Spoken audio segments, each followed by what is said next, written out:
ওম গণেশায় নমঃ, ওম গণেশায় নমঃ, ওম গণেশায় নমঃ। ওম বিষ্ণু, ওম বিষ্ণু, ওম বিষ্ণু। বিষ্ণু পর্ব দিলে কিংবা চলন দৃষ্টানে শত্রু করুণায় বয়সে।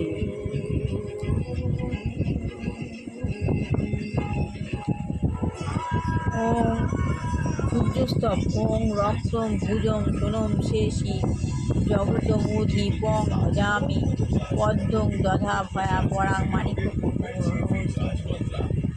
ওং জুম সাহা, ওং জুম সাহা, ওং জুম সাহা। ওং বিষ্ণু, ওং বিষ্ণু। ওং নম ব্রাহ্মণ দেবায় গো ব্রাহ্মণিতায় চ জগদ্ধিতায় কৃষ্ণায় গোবিন্দায় নম নম। পাপ অহং পাপ কর্মহং পাত্মা তাহিমাং ভূমি পাপ সর্বপাপ হর হরি। হে কৃষ্ণ করুণা সিন্ধু দীনবন্ধু জগৎপতে গোপেশ গোপিকাকান্ত রাধাকান্ত নমস্তুতে।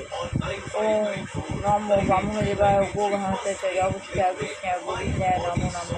পাপ অহং পাপ কর্মহং পাত্মা তাহিমাং ভূমি পাপ পর্ব হর হরি। হে কৃষ্ণ করুণা সিন্ধু দীনবন্ধু জগৎপতে গোপেশ গোপিকাকান্ত রাধাকান্ত ব্রহ্মা বিষ্ণু গুরু মহেশ্বর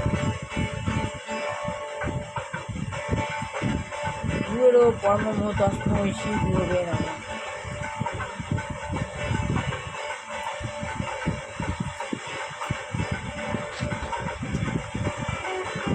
শ্রী গুরুদেব যুগকৃষ্ণ পরমহংস দেবায়, শ্রী গুরুদেব যুগকৃষ্ণ পরমহংস দেবায়, শ্রী গুরুদেব যুগকৃষ্ণ পরমহংস দেবায়।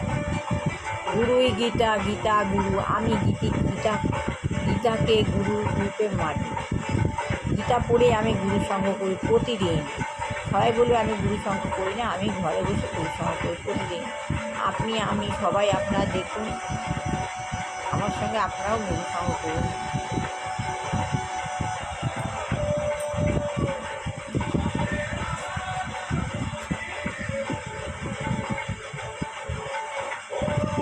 ওম মা সরস্বতী নমঃ, ওম মা সরস্বতী নমঃ, ওম মা সরস্বতী নমঃ, ওম মা সরস্বতী নমঃ। লক্ষ্মীদেব পায় নমঃ। যেখানে মা সরস্বতী সেখানে মা লক্ষ্মী। লক্ষ্মী সরস্বতী না হলে হবেই না। আমি আর গীতা এখনো পড়ছি না। আত্মজ্ঞান লাভের পন্থা বইটি পড়ছি। আমরা মানুষ হয়ে জন্মেছে, আমাদের আত্মজ্ঞান লাভ করতে হবে। আত্মজ্ঞান লাভ হলে ভগবান কি, ভগবান সম্বন্ধে আমাদের অনুভূতি হবে। আত্মজ্ঞান লাভের পন্থায় বলছে কৃষ্ণ ভাবনামৃত হতে হবে, ভগবানের সঙ্গে কৃষ্ণকে প্রেম করতে হবে। তবে আমার এটা দাও, এটা সেই ভগবান আমাকে এটা দাও, আমি তোমাকে ভুল দিচ্ছি এই বলে ভগবানের কাছে কিছু মানসিক করা যায় না। ভগবানের কথায় ভগবান বলছেন যে আমরা যা দিয়েছি, তোমার কপালে যা আছে ভগবান তা দিয়েই রেখেছে, তার জন্য ভগবানের কাছে চাইতে হয় না।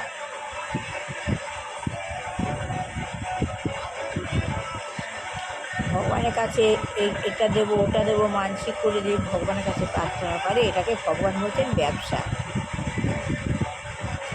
শুধু কোনো কিছু স্বার্থ না রেখে ভগবানের কাছে বিনা বেনিফিটে চেয়ে ভগবানের কাছে প্রার্থনা করতে হবে, ভগবানের সঙ্গে প্রেম করতে হবে। শুধু দিবারাত্র ভগবানকে মনে রাখতে হবে। খাওয়া শোয়া শয়নে স্বপনে চলনে মরণে সব কিছুতেই ভগবানকে মনে করতে হবে। এটাই হলো ভগবানের প্রতি প্রেম।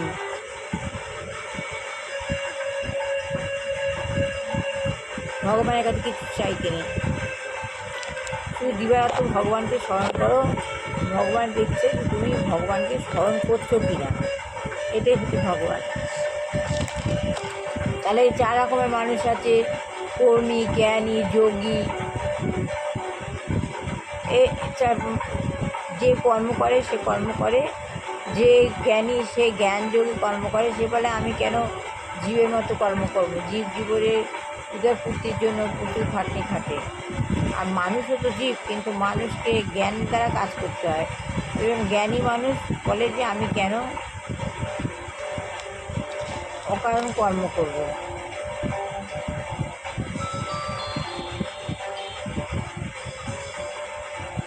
তাই ভগবানের সংজ্ঞাটা কী? আধুনিক যুগে মানুষের ভগবান সম্বন্ধে ভিন্ন ভিন্ন ধারণা রয়েছে। আধুনিক মানুষের ভগবান সম্বন্ধে আলাদা আলাদা ধারণা রয়েছে। শিশুরা কল্পনা করে যে তিনি একজন শ্বেতমস্তু বিশিষ্ট বৃদ্ধ মানুষ। শিশুরা মনে করেন যে তিনি একজন শ্বেতমস্তু বিশিষ্ট বৃদ্ধ মানুষ, মানে সাদা ফর্সা বিশিষ্ট বুড়ো মানুষ। শিশুরা এটা মনে করেন। অনেক বয়স্ক লোকেরা মনে করেন যে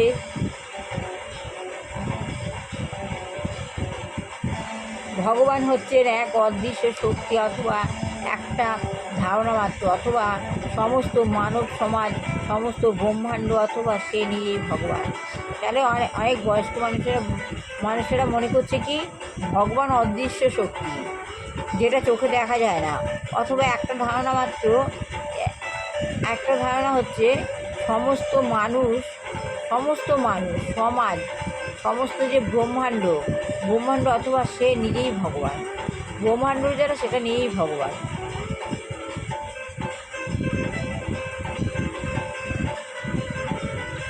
এই ভাষণে শ্রী প্রভুপাদ বিস্তৃতভাবে এই যে আলোচনাটা হচ্ছে, এই আলোচনায় শ্রী প্রভুপাদ বিস্তৃতভাবে বলেছেন, ব্যাখ্যা করে বলেছেন, ভগবত তত্ত্ব বিশ্লেষণ করেছেন। প্রভুপাদ ভগবত তত্ত্ব বিশ্লেষণ করে ব্যাখ্যা করে বলেছেন ভগবান সম্বন্ধে এক অতি চমৎকার এবং অতি অন্তরঙ্গ উপলব্ধি। এই উপলব্ধিটা কি? ভদ্র মহোদয়, ভদ্র মহিলাগণ, এই কৃষ্ণ ভাবনামৃত আন্দোলনে অংশগ্রহণ করার জন্য আপনাদের অসংখ্য ধন্যবাদ। প্রভুপাদ বলছেন, ভদ্র মহোদয়, ভদ্র মহিলাগণ, আপনাদের এই কৃষ্ণ ভাবনামৃত আলোচনা অংশগ্রহণ করার জন্য আপনাদের অসংখ্য ধন্যবাদ। 1966 সালের নিউ ইয়র্কে যখন আমি এই সংস্থাটিকে রেজিস্ট্রি করাই, প্রভুপাদ যখন এই সংস্থাটিকে যে কীভাবে ভগবানের সংজ্ঞাটা কী এই সম্বন্ধে ব্যাখ্যা, এই যে সংস্থা, এই সংস্থাটিকে রেজিস্ট্রি করান, তখন আমার এক বন্ধু প্রস্তাব করেছিলেন, তখন প্রভুপাদের এক বন্ধু প্রভুপাদকে প্রস্তাব করেছিলেন যে সংস্থার নাম দেওয়া হোক ভগবত ভাবনামৃত সংঘ। তাহলে শ্রী প্রভুপাদ যখন ওই সংস্থাটা রেজিস্ট্রি করবার চেষ্টা করছিলেন 1916 সালে নিউ ইয়র্কে, তখন ভগবান প্রভুপাদের এক বন্ধু তাকে প্রস্তাব দেন যে ভগবান মৃতার সংঘ হোক, এটাই সংস্থাটার নাম দেওয়া হোক Bhagavat Bhavanamrita Sangha, society for God consciousness, society for God consciousness. এই সংস্থাটার নাম ভগবান কি এই যে সম্বন্ধে যে তত্ত্ব ব্যাখ্যা করবে, এই একটা সংস্থা খুলেছিলেন। এই সংস্থার নাম প্রভুপাদ নিউ ইয়র্কে, এই সংস্থার নাম প্রভুপাদের বন্ধু বলেছিলেন এই সংস্থার নাম হোক ভগবত ভাবনামৃত সংঘ। ইংলিশে এটাকে বলা হচ্ছে সোসাইটি ফর গড কনসিয়াসনেস। তিনি মনে করেছিলেন যে কৃষ্ণ নামটি সাম্প্রদায়িক, অভিধানে যা বলা হয়েছে যে কৃষ্ণ হচ্ছেন এক হিন্দু দেবতার নাম।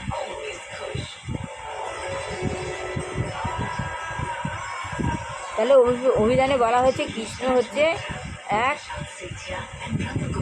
হিন্দু দেবতার নাম, কিন্তু প্রকৃতপক্ষে ভগবানকে যদি কোনো নাম দেওয়া যায় তাহলে তা হচ্ছে কৃষ্ণ। প্রকৃতপক্ষে ভগবানকে যদি কোনো নাম দেওয়া যায় তাহলে তা হচ্ছে কৃষ্ণ। আর এটুখানি পড়লাম। লাইক, শেয়ার, কমেন্ট অবশ্যই করবেন ভালো লাগলে।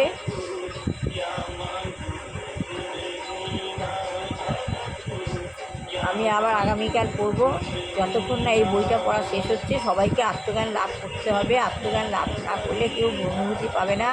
অনুভূতি না করলে সে কৃষ্ণ ভাবনায় যুক্ত হতে পারবে না। কৃষ্ণ ভাবনায় যুক্ত হতে না পারলে সে তার ভবনদী পার সুন্দরভাবে হবে না। তাই পড়তে সবাইকে হবেই। তাই সবাই শুনুন আত্মজ্ঞান লাভের পন্থা, বইটি কীভাবে আপনি ভগবানের সঙ্গে সংযুক্ত হবেন। এই বলে আমি পড়া শেষ করলাম। আগামীকাল আবার আসবো আপনাদের কাছে। লাইক, শেয়ার, কমেন্ট অবশ্যই করবেন।